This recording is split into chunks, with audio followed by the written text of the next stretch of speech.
저는 오늘 의심을 사명으로 바꾸시는 주님이라는 제목으로 여러분들과 함께 말씀을 나누고자 합니다.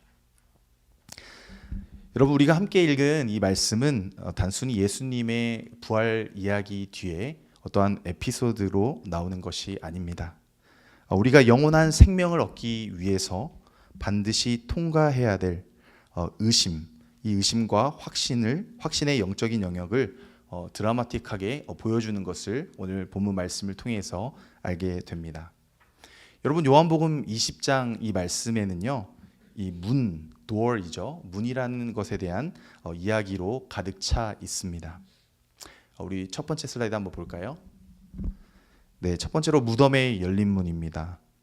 막달라 마리아가 예수님의 무덤을 찾아갔었는데 이 무덤 문이 열려 있었습니다. 이스라엘을 가보게 되면 이 고대 근동에서는 이 굴에다가 무덤을 이제 시신을 안치하고 저 입구를 이제 돌로 막는 이제 그러한 형식으로 무덤이 되어 있었습니다. 막달라 마리아가 이 무덤에 갔을 때 문이 열려 있었다라고 말씀드렸는데요. 그 열린 문은 어떻게 보면 막달라 마리아에게 시신이 도둑 맞았다는 그 더 큰 혼란의 문을 열게 되었습니다. 두 번째로 제자들의 닫힌 문입니다. 오늘 본문 말씀에서 함께 나누었는데요. 그날 저녁 제자들은 유대인들이 두려워 방에 모여서 문을 굳게 잠갔다라고 기록하고 있습니다. 사실 이 문은 좌절과 공포의 문이었습니다. 왜냐하면 예수님께서 십자가에 못 박혀 죽으셨고 또 그로 인해서 유대인들이 예수를 믿는 제자들을 찾아다니고 또 공격하기 위해서 그렇게 찾아다녔기 때문에 그들에게는 그 문이 열리면 잡혀갈 수도 있잖아요. 그렇기 때문에 공포의 문이었다라는 것이죠. 그리고 세 번째로 주님이 뚫고 오신 닫힌 문입니다. 여러분, 놀랍게도 부활하신 주님은 시간과 공간 그리고 제한을 넘어서 이 닫힌 문 가운데 제한받지 않고 나타나셨습니다. 주님은 우리의 닫힌 마음을 향해서 먼저 찾아오시는 분이시죠. 여러분, 오늘 말씀은 부활하신 예수님이 제자들을 찾아오셨을 때 자리에 없었던 도마의 이야기를 보여줍니다. 여러분, 제자들과 함께 있지 않았던 도마는 영적인 거리감을 갖게 되었고 그의 믿음의 문을 굳게 닫은 것을 오늘 말씀을 통해서 보게 됩니다. 여러분, 우리는 이 도마의 여정을 통해서 우리에게 찾아오시는 그 주님의 사랑을 경험하고 또 예수님을 나의 주님, 나의 하나님으로 믿어 영원한 생명을 얻는 그러한 사명자가 되는 저와 여러분 되기를 원합니다. 첫 번째로 함께 있을 때 우리의 믿음은 더욱 강해집니다. 언제 우리의 믿음이 더 강해집니까? 함께 있을 때. 지금 저와 여러분처럼 우리가 함께 있을 때 우리의 믿음이 더욱 강해지는 것이죠. 여러분, 도마의 의심은 그가 홀로 고립되어 있었던 영적인 상태에서부터 시작된 것을 알게 됩니다. 여러분, 본문 24절 말씀 우리 한 목소리로 한번 읽어볼까요? 시작.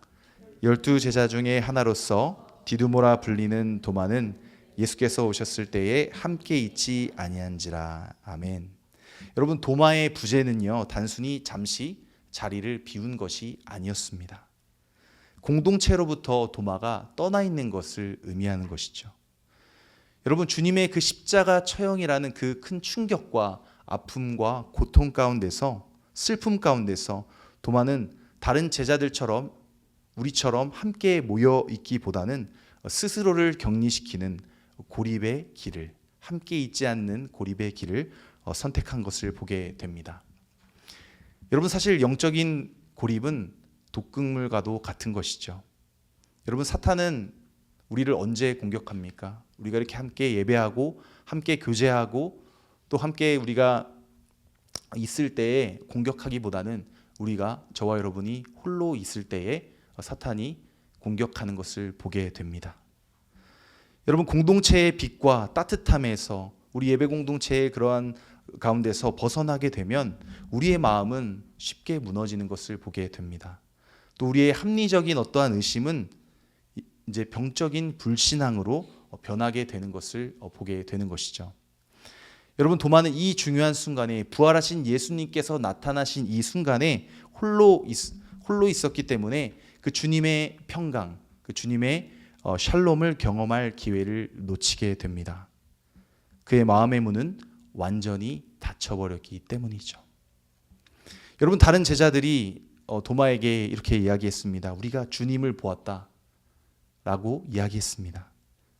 그러나 여러분, 도마의 반응은 어땠습니까? 차가웠죠. 요한복음 20장 25절 말씀을 보면 이렇게 기록하죠. 도마가 이르되 내가 그의 손에 못자국을 보며 내 손가락을 그 못자국에 넣으며 내 손을 그 옆구리에 넣어보지 않고는 믿지 아니하겠노라. 여러분, 사실 도마는 예수님의 제자들과 예수님께서 함께 사역하실 때 공생의 기간이라고 하죠. 그 기간 동안에 같이 함께 먹고 마시며 또 주님의 사역을 도왔던 자들이었습니다. 그런데 그러한 제자들이 도마에게 지금 이야기하고 있는데 도마는 그것을 믿지 않고 있다라는 것이죠. 여러분, 도마는 말씀을 보게 되면 눈으로 보는 것과 손으로 만지는 시각, 촉각적인 증거만을 요구하면서 나는 결코 믿지 않겠다라고 이야기하는 것을 보게 됩니다. 여러분, 그는 자신의 이성과 경험을 진리의 기준으로 삼았고 또 부활의 진리보다 자기의 주관적인 그러한 경험을 더 높이 둔 그러한 경험주의적인 불신앙의 대표자가 된 것을 보게 되는 것이죠. 여러분, 우리의 삶에는 큰 실패나 상실이 닥치게 됩니다. 그럴 때 우리의 마음이 어떨까요? 우리의 마음의 문은 닫히게 되는 것이죠. 그리고 혼자 숨어 있으려고 합니다. 좀 사람마다 다르긴 한데요. 우리가 어려움이 있을 때에 주변 사람들과 함께 나누는 분들도 있겠지만 대부분 그 홀로 있고 싶어하는 게 또 우리의 마음이지 않을까라는 생각을 하게 됩니다. 여러분, 그러나 이것을 기억했으면 좋겠어요. 우리의 믿음의 공동체 안에서 우리가 함께 있을 때 믿음이 자라는 것이죠. 여러분, 그러나 이 도마가 가졌던 의심, 이 의심은 고립 속에서 더욱 커지고 고립 속에서 더욱 증폭되는 것을 보게 됩니다. 혹시 여러분 중에 홀로 아파하면서 또 믿음의 공동체로부터 멀어져 있는 분이 있다면 우리를 기다리시는 주님을 오늘 말씀을 통해서 만나시기를 원합니다. 우리 하나 슬라이드를 볼까요? 네, 여러분, 그림인데요.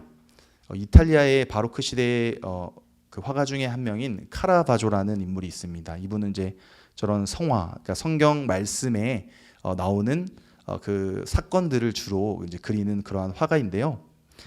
여러분, 이제 이 제목이 의심하는 도마입니다. 그의 걸작 의심하는 도마를 통해서 우리가 진실을 받아들이는 방식에 대해서 깊은 질문을 던지게 되는 것이죠. 여러분, 이 작품은요, 부활하신 예수님을 만난 제자의 도마의 적극적인 모습을 보게 됩니다. 도마는 다른 제자들의 증언에도 불구하고 예수님의 옆구리에 있는 상처를 직접 만져서 확인하지 않고서는 믿을 수 없다는 단호한 태도를 보였죠. 마치 오늘 지금 이 작품에 비춰지는 그러한 내용과도 같습니다. 여러분, 카라바조는 이 장면을 매우 현실적으로 강렬하게 묘사했습니다. 도마가 마치 과학자처럼 또 혹은 진실을 파헤치는 탐구자처럼 손가락을 예수님의 상처에 깊숙이 넣어서 확인하는 모습은 보는 이에게도 우리들에게도 긴장감을 주게 됩니다. 아마 이렇게 찔렀으면 좀 아프지 않았을까라는 그런 생각이 좀 들게 되는데요. 여러분, 이 그림은 저는 우리 시대, 우리 청년들이 진실과 확신을 갈망하는 그러한 모습을 상징적으로 보여주고 있다라고 생각을 합니다. 도마는 단순히 눈으로 보는 믿음을 넘어서 만져서 확인하는 믿음을 원했다라는 것이죠. 다시 말해서 물리적이고 완벽한 그러한 확증이 없으면 쉽게 나의 마음을 열지 않겠다, 쉽게 믿지 않겠다라는 어떻게 보면 솔직하고도 완고한 그러한 벽을 세운 것을 우리가 또 말씀을 통해서 또 이 그림을 통해서 보게 됩니다. 여러분, 우리의 삶 속에서 사실 도마와 같은 모습이 우리 가운데 있는 것을 보게 됩니다. 수많은 정보와 또 불확실성에서 우리는 손에 잡히는 어떠한 증거와 또 명확한 진실을 찾으려고 애쓰죠. 여러분, 이 작품은요, 우리가 모두가 가지고 있는 그 진정한 확신에 대한 인간적인 갈망을 예술적으로 표현하고 있는 것을 보게 됩니다. 여러분, 당연한 질문일 수도 있겠지만 여러분 혹시 예상치 못한 어떠한 실패나 상실, 아픔을 겪어본 적이 있으시죠? 여러분, 그런 힘든 순간이 닥치게 되면 우리는 자연스럽게 마음의 문을 닫게 됩니다. 그리고 혼자만의 고독으로 숨어버리게 된다는 것이죠. 마치 세상에 나만 동떨어진 것처럼 느껴질 때가 많이 있습니다. 하지만 여러분, 이걸 기억했으면 좋겠습니다. 믿음은 우리와 함께, 즉 공동체 안에서 우리가 함께 있을 때에 가장 잘 자라난다라는 것이죠. 아까도 말씀드렸지만 반면에 의심은 우리가 홀로 있을 때, 고립되어 있을 때 더 커지게 됩니다. 여러분, 우리가 믿는 주님께서 약속하신 성령의 역사는 바로 이 교회라는 우리 공동체 안에서 함께 할 때, 우리 나우 청년부에서 우리가 함께 할 때에 가장 강력하게 나타나는 것이죠. 여러분, 혼자 있을 때는 보이지 않던 길도 함께 기도하고 함께 울고 함께 나누다 보면 그것이 보이기 시작함을 알게 됩니다. 여러분, 혹시 지금도 힘들어하면서 지금 여기에 나와 계시지만 마음적으로 우리 공동체 가운데 멀어져 있는 분이 있으실지 모르겠습니다. 그러나 우리가 기억했으면 좋겠어요. 우리 주님께서도 지금도 오늘 말씀과 같이 저와 여러분을 인내하면서 도마를 기다렸듯 우리를 기다리고 있다는 사실을 믿으며 나아갔으면 좋겠습니다. 여러분, 오늘 우리가 이 자리에 함께 모인 것처럼 다시 공동체로 돌아와 주님을 만나고 또 위로함을 얻고 그렇게 살아가는 저와 여러분 되기를 원합니다.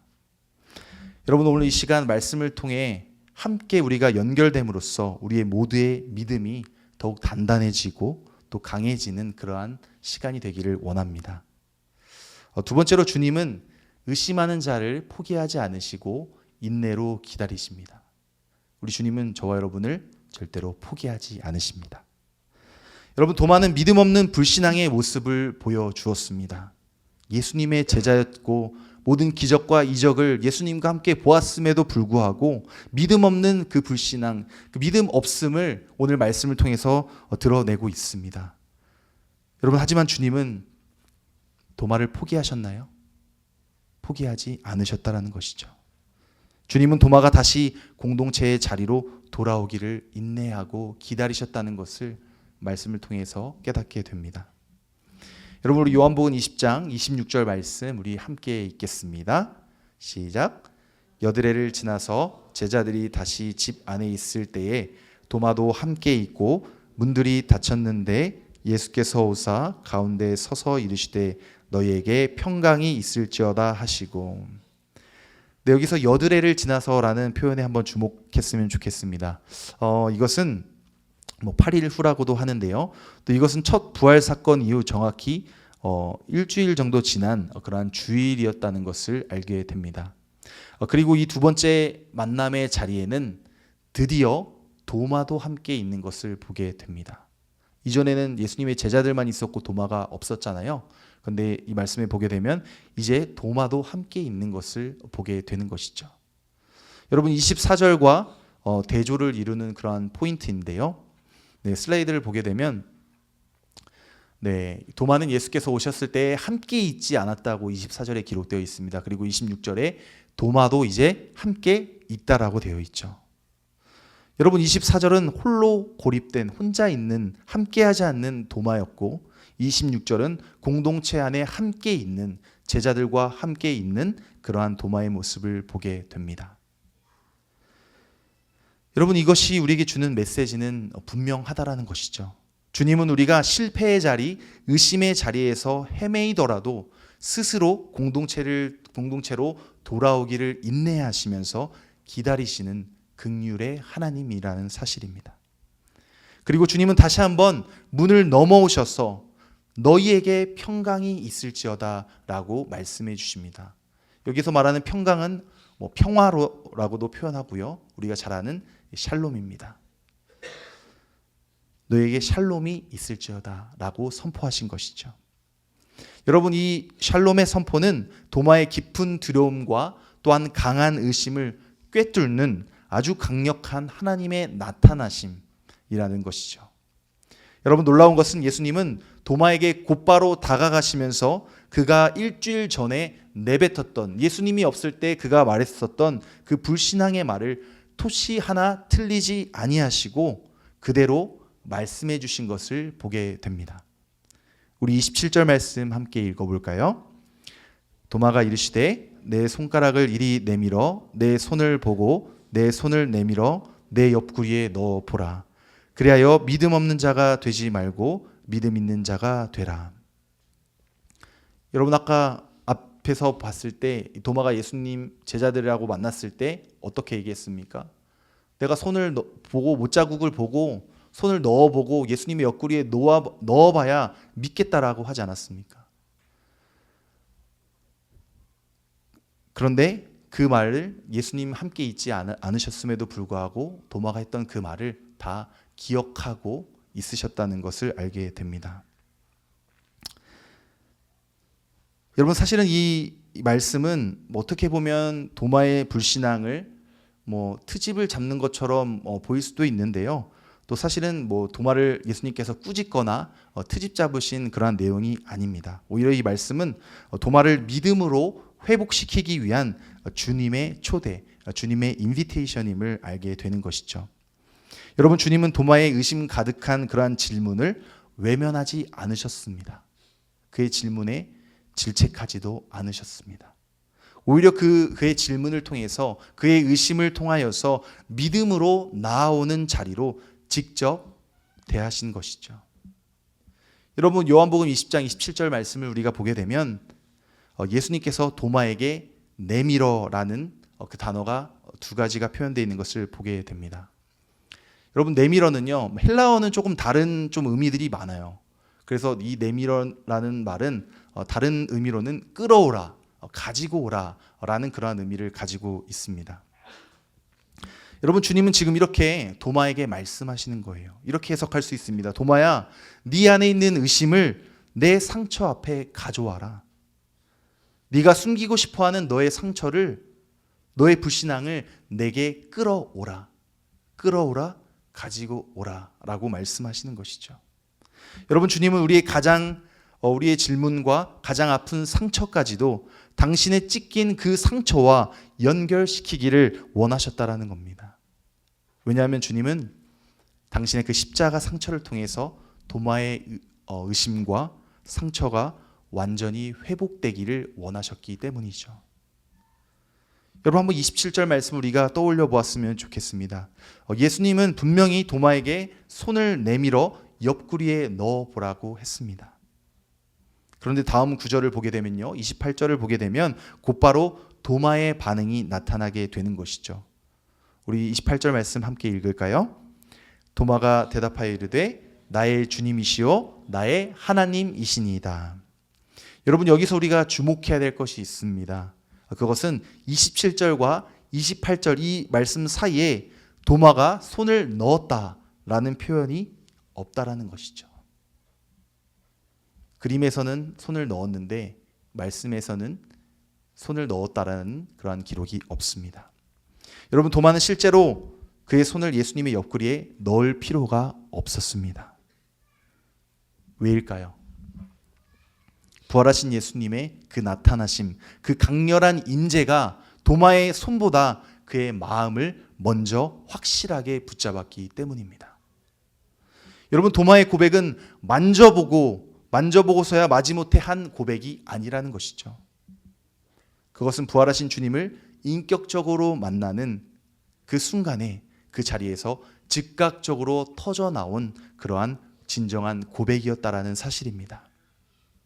여러분, 의심이 순식간에 가장 위대한 고백, 그러한 믿음의 고백이 뒤바뀌는 그러한 극적인 순간을 우리는 말씀을 통해서 보게 됩니다.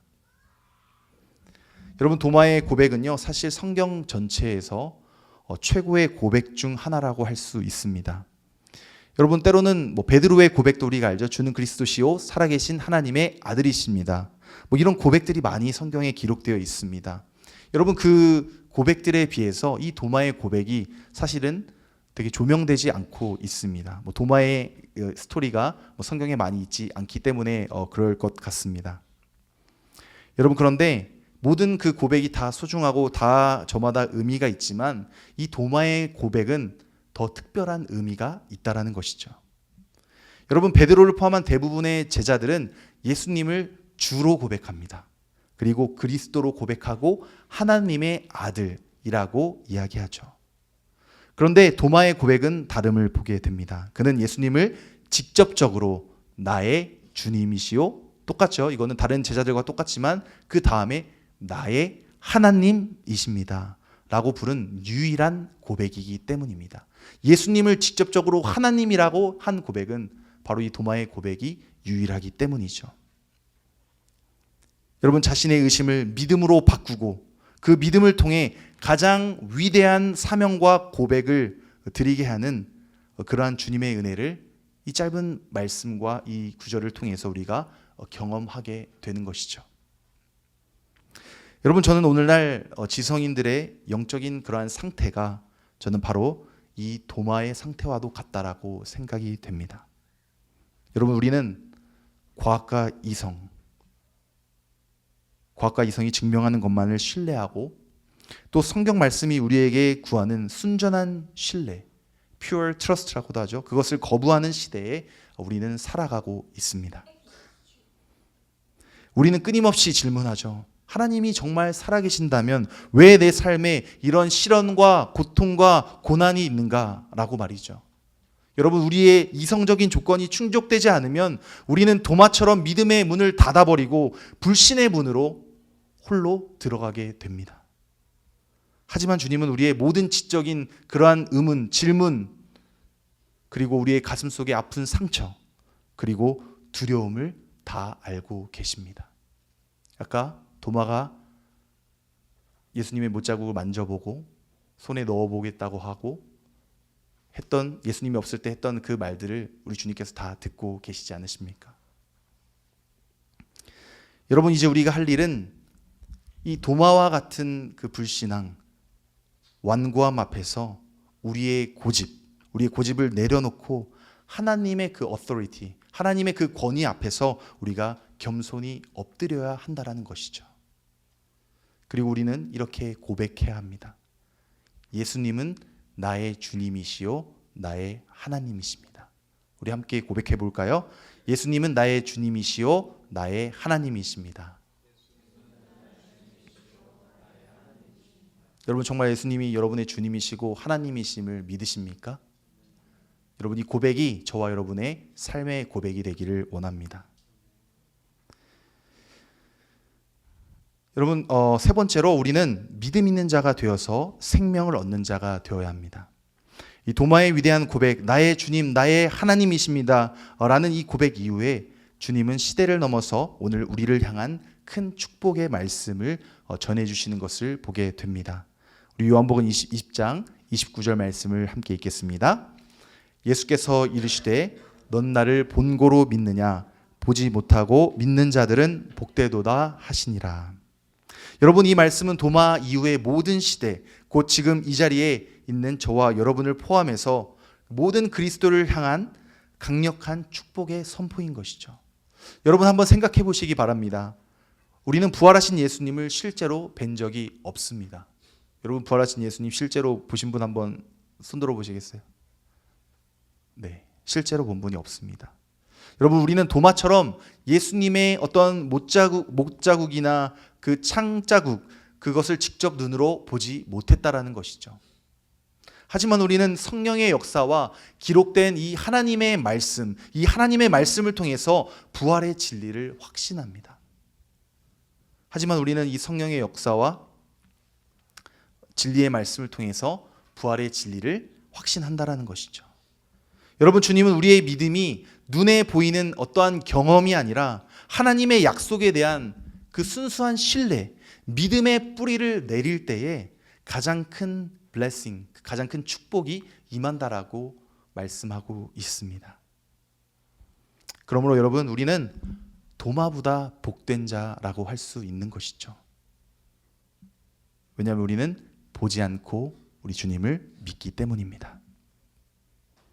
우리의 믿음은 보는 것을 뛰어넘어서 진리의 말씀을 붙잡는 영적인 용기에 기초하기 때문이죠.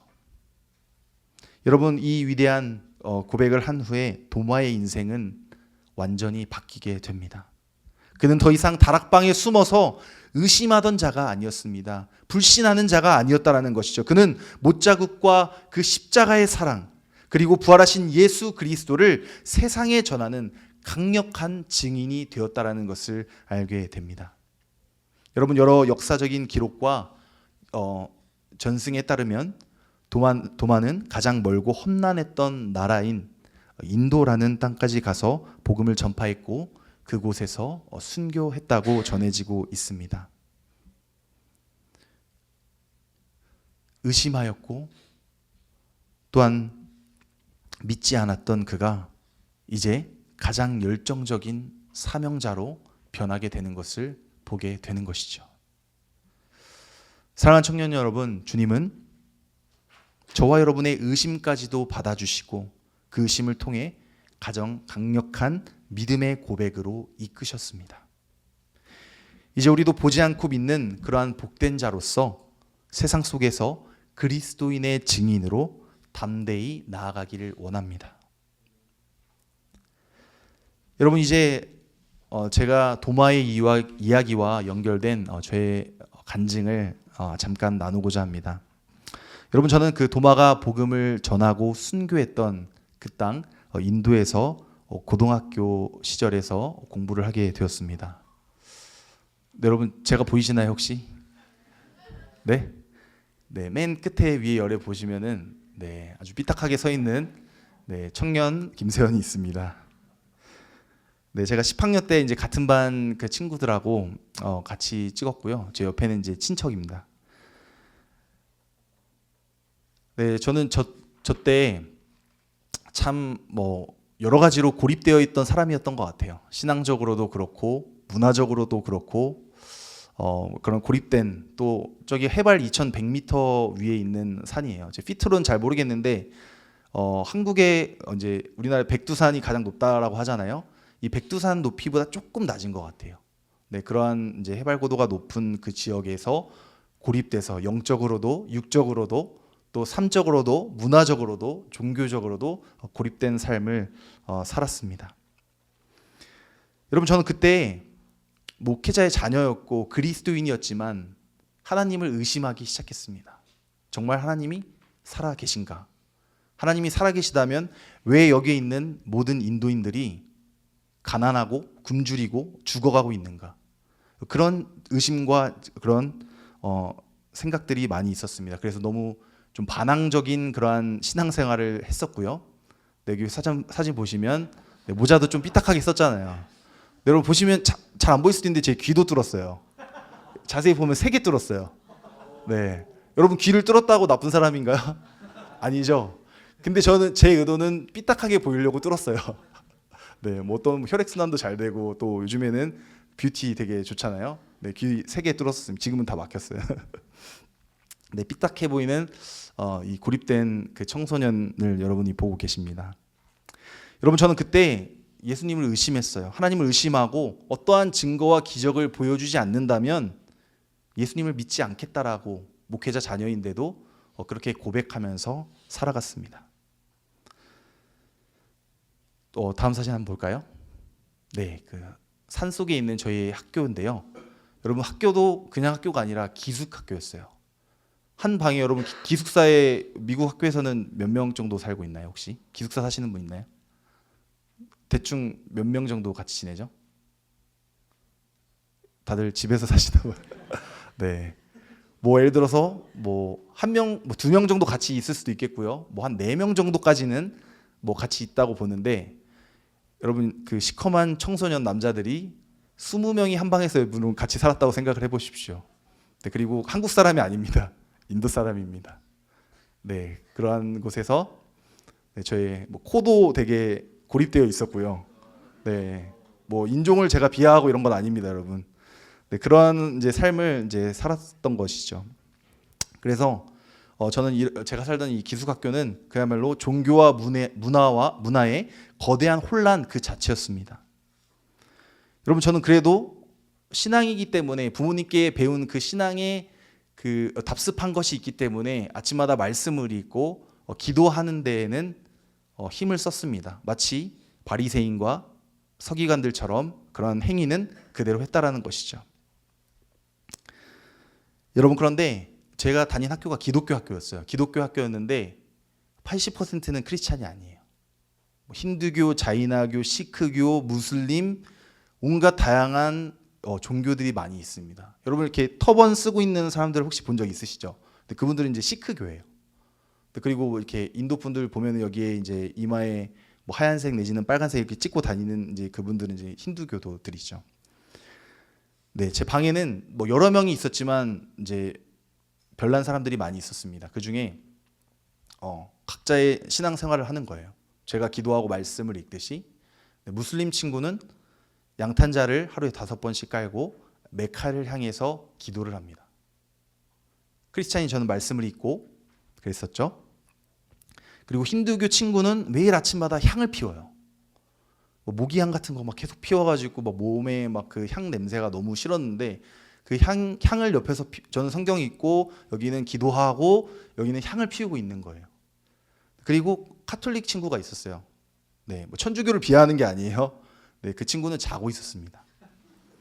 네, 이러한 그 종교와 종교적인 그런 혼란 가운데 저는 살고 있었어요. 되게 뭐 이걸 스피리추얼 배틀이라고도 하죠. 영적인 그런 싸움 가운데 살아가고 있었어요. 여러분, 그뿐만 아니라 문화적인 혼란이 많이 있었습니다. 여러분, 우리 밥을 먹을 때 어떻게 먹죠? 수저와 젓가락으로 먹죠. 저도 수저와 젓가락을 고이 싸서 유학길에 올랐습니다. 근데 밥알이 안 잡히더라고요. 네, 인도 사람들은 손으로 먹는데요. 뭐 손으로 먹는 것까지 우리도 뭐 치킨 같은 거는 피자 같은 거 손으로 먹으니까 이제 문제가 없는데 이제 삼시세끼 카레를 여러분 손으로 먹다 보면 손톱이 노래집니다. 네, 그 강황가루 그것 때문에 노래지고요. 그다음에 손톱이 길면 음식이 끼겠죠. 네, 오른손은 이제 그렇게 사용을 하는 거고요. 그리고 왼손은 여러분 어떤 손인지 혹시 아시나요? 벌써부터 지금 표정이 안 좋아지고 있어요. 왼손은 무슨 손일까요? 네, 화장실 가는 손이에요. 화장실 가면은 이렇게 바가지가 있고 수도꼭지가 하나 있습니다. 사용 용도는 제가 말씀드리진 않을게요. 네, 그럼 여러분 이제 손을 사용하겠죠? 휴지가 없어요. 휴지는 이제 뭐 사야 되는데 여러분 그러면은 뭐 뒤처리를 했어요. 근데 손톱이 길면 어떻게 될까요? 네? 갈색 같은 게 뭐 나오겠죠, 손에. 네. 그러한 이제 문화 충격.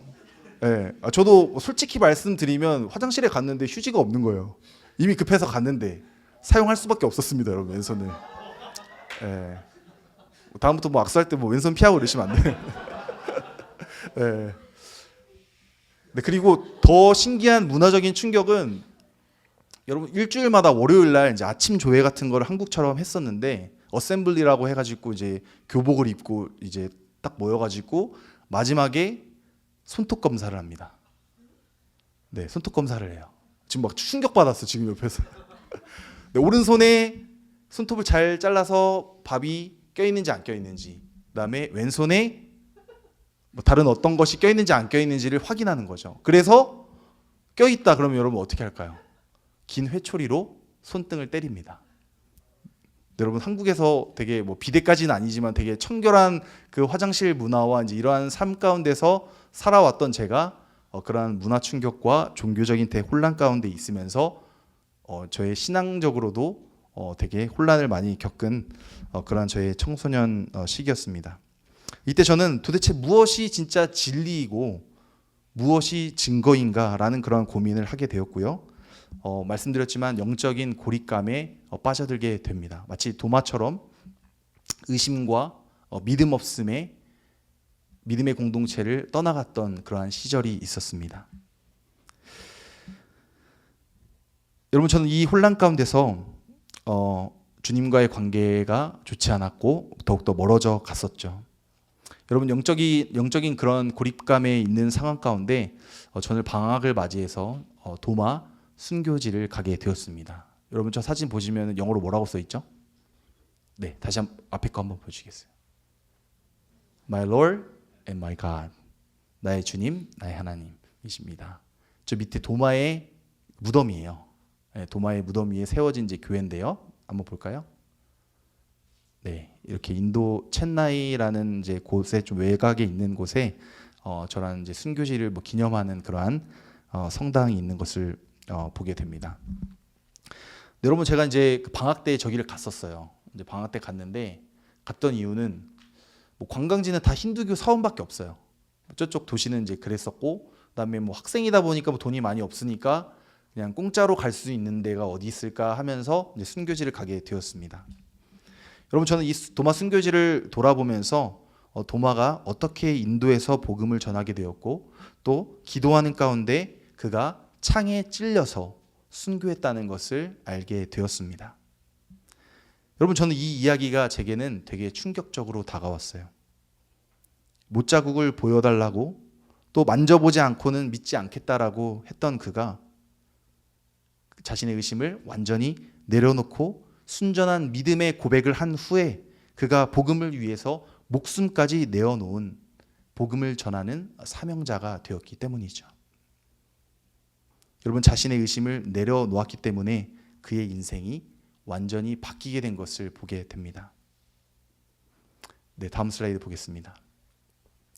네, 저기는 이제 도마가 이제 핍박을 피해서 숨었던 이제 동굴이 있는데요. 그 동굴에서 도마가 이제 기도했다는 뭐 그런 장소로 여겨지고 있습니다. 그게 뭐 진짜인지는 모르겠지만 저기 가게 되면 제가 이렇게 팔을 이렇게 하고 있는 그 자리가 이렇게 팔 모양으로 이렇게 패여져 있습니다. 그래서 뭐 인도 사람들이 말하는 거는 뭐 도마가 기도를 열심히 해서 거기가 패였다라고 하는데 아마 저 같은 관광객이 가서 이러고 있어서 더 움푹 많이 패인 것 같아요. 근데 그걸 떠나서 이제 도마가 여기서 뭐 기도를 했다 이제 뭐 그런 얘기가 있었습니다. 저는 그때 주님 앞에 회개의 눈물을 흘리면서 기도하는 시간을 갖게 되었습니다. 도마 순교지를 갔으니까 도마에 관한 말씀 구절을 찾아봐야겠다라고 하면서 오늘 우리가 함께 나눈 그 말씀을 읽고 또 하나님께서 주신 그 회개의 마음이 있어서 무릎을 꿇고 주님께 회개의 눈물을 흘리고 기도했습니다. 주님, 제가 부활을 믿지 못하고 세상이 보여주는 눈에 보이는 증거만을 주님께 끊임없이 요구하며 살아왔습니다. 라고 고백하였습니다. 저는 그날 도마가 그의 의심의 자리에서 담대한 소명자로 복음을 전하는 자로 변화되었듯이 이제는 살아도 주를 위해 죽어도 주를 위해 죽겠다라는 그러한 마음을 갖게 되고 제 삶을 주님께 드리겠다라고 하나님께 서원하고 그리고 나중에 신학을 공부하게 되었습니다. 여러분 저는 그때 비로소 보이지 않는 하나님을 믿음의 눈으로 바라보는 그러한 눈을 갖게 되었습니다. 저는 이성적인 어떠한 증거만을 요구하던 인도의 한 유학생에서 그 증거이신 예수 그리스도를 전하는 목회자로 부름을 받고 지금 여러분 앞에 서 있습니다. 여러분 저는 이후에 저의 삶이 완전히 새로운 방향으로 바뀌게 되었습니다. 저는 목회자로 부르심을 받은 이후에 받은 은혜가 너무 감사해서 인도 땅을 자주 찾게 되었습니다. 단순한 어떤 유학 시절의 그리움 때문에 간 것이 아니라 정말 그 땅 가운데서 주님께서 불러주신 것에 대해서 감사해서 인도에 대한 그러한 마음이 있어서 자주 찾게 되었습니다. 네, 다음 슬라이드 보여주시죠. 네, 제가 대학생 때의 사진입니다. 별로 안 믿으시는데요. 네, 너무 사갔나요? 네, 대학생 때 사진인데요. 뭐 지금이랑 뭐 크게 달라진 건 없는 것 같아요. 네, 그래서 이제 복음의 빚진 자로서 저는 그곳에 현지 이제 교회를 섬기고, 네, 다음 사진 보여주시죠.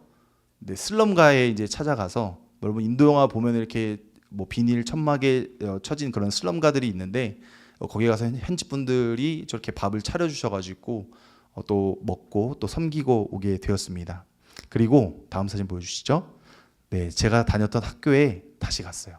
네, 다시 가서 뭐 저도 돈이 없지만 장학금을 만들어 가서 형편이 어려운 친구들을 도와주고, 또 그곳에 가서 저의 그런 신앙의 여정과 또 인도에서의 유학 생활을 통해서 하나님께서 저를 어떻게 만들어 가셨는지 그 부분에 대해서 또 간증하고, 저 안에는 무슬림도 있고 시크교도 있고 힌두교도 있고 뭐 크리스찬도 있고 여러 다양한 종교의 배경을 가진 학생들이 있지만 그곳에서 감사하게도 복음을 전할 수 있는 그러한 시간을 갖게 되었습니다. 여러분, 하나님께서는 저의 완고했던 그 의심까지도 하나님의 도구로 사용하시기 위해서 여러 과정을 통해서 저를 다듬어 가셨습니다. 그리고 마침내 그 모든 영적인 고립과 혼란의 여정을 저의 간증의 재료로 삼아서 오늘 이 자리에 여러분 앞에 주님의 말씀을, 이 본문을 전하게 되었습니다. 사랑하는 나우 청년 여러분, 주님은 지금도 저와 여러분의 가장 깊은 의심과 혼란 가운데 찾아오기를 원하십니다. 그리고 그 어떤 혼란도 뚫고 나오셔서 우리에게 샬롬, 평강 주시기를 원하신다는 사실이죠. 여러분, 우리 주님은 우리 모두를 향해서 보지 않고 믿는 자들은 복되도다라고 선포하십니다. 그리고 저와 여러분을 이 부활의 증인으로 부르신다라는 것이죠. 여러분, 도마가 그랬듯이 이제 우리의 의심을 부활하신 예수 그리스도 앞에 내려놓고 그분을 나의 주님, 나의 하나님으로 고백하며 증인의 삶으로 살아가는 저와 여러분 되기를 소망합니다. 여러분, 사도 요한은 이 모든 복음서의 기록, 즉 예수님께서 행하신 모든 표적과 기적들을 왜 남기셨는지에 대한 궁극적인 이유를 오늘 본문 말씀인 30절과 31절에 기록되어 있습니다. 우리 한 목소리로 읽겠습니다.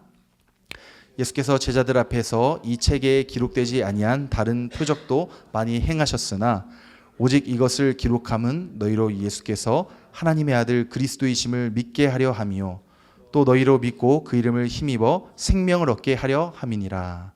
아멘. 여러분, 이 31절 말씀에는 요한복음을 기록한 이 두 가지의 핵심 기록 목적이 기록되어 있는 것을 보게 됩니다. 첫째는 너희로 예수께서 하나님의 아들 그리스도이심을 믿게 하려는 것이죠.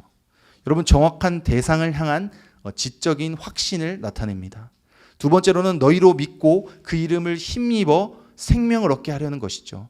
여러분, 이 확신이 영원한 결과로 이어지게 하기 위해서 이 요한복음을 기록했다라는 그 목적을 밝히고 있습니다.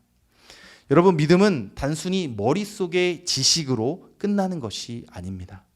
그것은 영원한 생명을 얻어서 완전히 새로운 존재, 뉴 크리에이션으로 살아가게 하려는 주님의 뜻인 것이죠. 여러분, 우리는 이제 도마처럼 믿음 없는 자로 머물러서는 안 됩니다. 주님의 이름에 주님의 그 명확한 부르심 가운데 응답하며 이제는 믿는 자가 되어야 한다는 것이죠. 우리는 이제 보지 않고 믿는 복된 자로서 하나님의 아들 그리스도를 믿음으로 영원한 생명을 얻게 되었습니다. 여러분, 그렇다면 우리는 이제 무엇을 해야 할까요? 우리의 신앙은 나의 주님, 나의 하나님이십니다라는 그러한 감격적인 고백에만 머물러 있어서는 안 됩니다. 고백에만 머물러 있으면 그냥 그것은 문자나 글이나 다름없다라는 것이죠. 여러분, 이 고백을 통해서 저와 여러분의 삶의 방향이 이제 의심에서 믿음을 거쳐서 사명으로 완전히 전환되어야 한다라는 것입니다. 우리가 얻은 이 생명을 세상으로 복음으로 흘려보내는 자가 되어야 한다라는 것이죠. 여러분, 이제 우리는 사명의 문을 활짝 열고 부활의 증인으로서 세상 가운데 나아가야 합니다. 오늘 우리는 도마의 여정을 통해서 우리의 모습, 우리의 자화상을 보게 됩니다. 우리는 실패에 대한 두려움, 또 경험에 대한 고집, 그리고 공동체로부터의 고립, 분리. 고립이라는 그 문 뒤에 우리가 숨어서 스스로를 불신앙이라는 감옥에 가두었던 우리의 모습을 발견하게 되는 것이죠. 여러분, 하지만 주님은 그 모든 닫힌 문을 넘어서 저와 여러분에게 나타내 보이셨습니다. 우리의 가장 깊은 질문과 상처를, 의심을 당신의 못자국난 손으로 어루만지시면서 이렇게 말씀하십니다. 믿음 없는 자가 되지 말고 믿음 있는 자가 되라. 여러분, 도마의 의심이 주님과의 인격적인 만남을 통해 나의 주님이시요 나의 하나님이십니다 라는 그러한 최고의 고백으로 전환되었던 것처럼 우리의 모든 의심과 상처 역시 주님의 은혜를 잇는 통로, 길이 되었다라는 것이죠. 여러분, 우리는 이미 보지 않고 믿는 자로서 믿음을 통해 영원한 생명을 얻게 되었습니다. 여러분, 도마가 멀리 인도 땅까지 가서 순교함으로써 그가 사명을 완수했던 것처럼 주님은 우리에게도 복음 전파가, 복음을 전하는 것이 가장 시급한 곳과 또한 점진적으로 그 복음을 확장시켜야 나가야 하는 곳을 통해서 사명자가 되기를 원하십니다. 여러분, 가장 가까운 곳이 어디일까요? 바로 우리의 가정이 될 수도 있겠죠. 그리고 직장 동료가 될 수도 있고 우리 친구들이 될 수도 있습니다. 그리고 우리의 이웃이, 또 믿지 않는 사람들이 바로 우리가 당장 그 예수님의 복음을, 부활을 증거해야 될 복음의 현장이라는 것이죠. 여러분, 우리를 의심에서 믿음으로 바꾸신 그 주님의 평강, 그 주님의 샬롬을 가지고 우리가 그 십자가의 사랑과 복음을 우리 옆에 있는 분들에게 증거해야 할 줄로 믿습니다. 또한 선교의 현장이죠. 여러분, 현재 우리 교회에서 기도하며 계획하고 있는 선교가 있죠. 또 2월에 멕시코 선교를 준비하고 있고, 또 우리가 열방 가운데로 복음을 들고 우리 받은 은혜를 가지고 나아가야 합니다. 또한 여름에 계획 중인 이제 국내 플로렌스 OM 선교 역시 이 땅의 다음 세대와 또 이웃에게 복음을 전하라는 그 주님의 명령에 따라서 우리가 또 기도로 준비하며 그 사역에 나아가야 한다라는 것이죠.